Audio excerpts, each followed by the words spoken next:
Cahaya bulan dan bintang tampak padu dengan gelap. Sambil menikmati kopi hangat, aku melamunkan semua tentang kita. Karena itu, sengaja aku menyewa tempat paling sepi. Tempat yang untuk menempuhnya mesti melewati semak belukar. Tempat yang dulu kita idamkan untuk berbulan madu. Namun, di tempat inilah aku berada dalam kegaiban. Ketika menikmati kopi hangat sembari mengingat percakapan dan kemanjaanmu, bayangan berbentuk pocong muncul di antara rumpun asoka dan belimbing uluh. Bayangan itu diam mematung ke arahku. Saat tersadar, ada yang memerhatikan dan bulu punggung ini berdiri. Aku melihat kopiku tumpah ke lantai. Padahal tanganku tak merasa menyentuh dan tak ada tikus apalagi kucing. Aku sendiri di sana. Pengurus villa istirahat di rumahnya. Jaraknya dari tempatku menginap cukup jauh jika mesti berjalan kaki, apalagi dalam kondisi darurat. Malam itu, aku juga ragu untuk menghampiri pengurus villa. Namun, dia tak mengangkat teleponku. Mungkin ia telah tidur karena waktu sudah di perbatasan hari. Aku menyudahi perenungan kesepian. Aku melangkah menuju kamar, pikirku. Barangkali bertemu denganmu di dalam mimpi. Namun, aku tersandung saat masih di ruang tamu. Ketika ingin berdiri, aku melihat-lihat kondisi villa. Cukup unik dan klasik. Tergantung lukisan dan beberapa tasbih berukuran besar. Selain itu, gorden putih berbalut oranye cerah membuatku nyaman. Dentang jam kuno berbunyi, menandakan waktu berganti. Aku bangkit dari lamunan, tapi terdengar suara angin kecil dari arah kanan lalu ke belakang. Tubuhku pun terasa berat sehingga ingin cepat ke kamar. Aku terjatuh dan kepala menyentuh pembatas lantai yang tingginya 20 mm. Kakiku seperti ada yang menjegal. Kulirik sekitar sampai ke sudut gelap pojok ruang. Jantungku berdebar hingga keringat keningku menetes ke lantai. Selain itu, bulu punggungku berdiri. Aku mengira villa ini akan menjadi tempat ternyaman untuk menyendiri dan merenungi sepi. Namun, sangka itu salah karena kurang lebih 30 menit aku tak mampu berdiri. Tubuhku terasa berat seakan ada yang menindih. Berteriak pun aku tak sanggup. Hanya jariku bergerak memohon pertolongan pada sesuatu yang mati. Saat aku menoleh ke belakang, pocong menatap tanpa sedetik pun berkedip. Wajahnya putih dan bola matanya merah, serta mulutnya menganga, seakan ada belatung yang ingin dijatuhi ke tubuhku.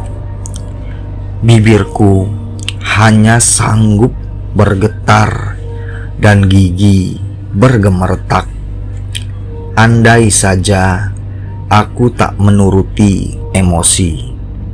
Dulu, saat bersamamu, aku sangat ingin berbulan madu di villa ini. Tapi setelah kita berpisah, aku berkeras untuk menyepi di sini.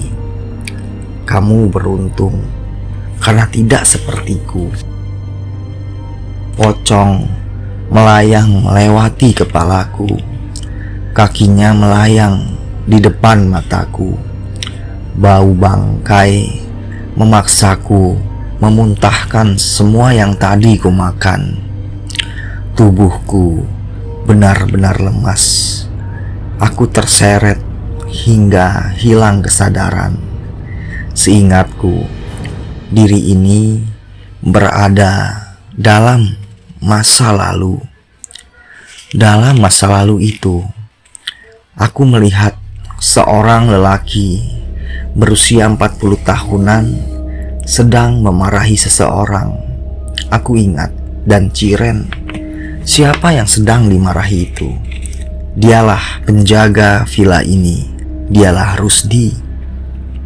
Yang ku dengar, Rusdi disidang karena tertuduh mencuri perhiasan. Namun Rusdi bersikekeh bukan dia yang mencuri, tapi lelaki itu menemukan cincin dan kalung emas peninggalan istrinya di kantung celana Rusdi.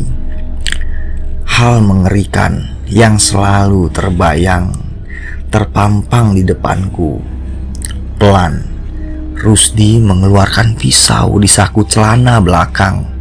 Jelek, ketajaman menusuk lambung, lalu jantung, kemudian usus lelaki yang tadi memarahinya.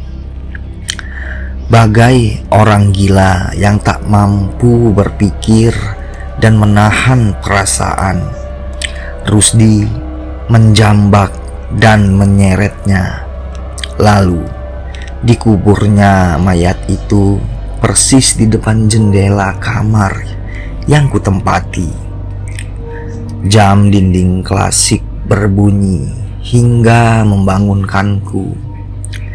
Fajar telah mengembangkan kecantikannya. Kepalaku pun sedikit pusing. Aku terbaring tepat di tanah yang dalam penglihatan malam ngeri itu.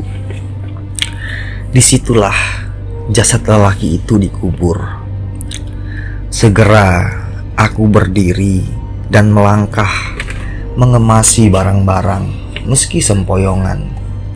Segera aku mengemudikan mobil meninggalkan villa tersebut. Segera aku menuju kantor polisi terdekat. Benar yang dikatakan para petuah bijak, tidak ada yang percuma dalam hidup ini. Berkat penglihatan tersebut, polisi berhasil menemukan jasad mayat itu.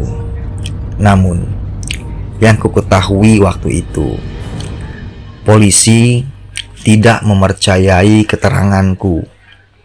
Rusdi masih bebas karena polisi tak mampu mengungkap kasus pembunuhan tersebut. Sementara villa yang kita idamkan sebagai area berbulan madu hingga kini masih disewakan, dan Rusdi dipercaya pewaris lelaki malang itu untuk tetap mengurus villa peninggalan orang tua itu. Aku percaya Tuhan itu ada dan maha adil.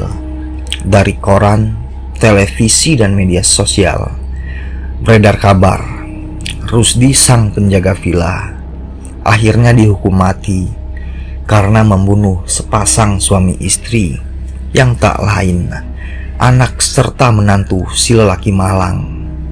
Dari berita dikabarkan Rusdi sengaja membunuh karena ingin memerkosa istri majikannya.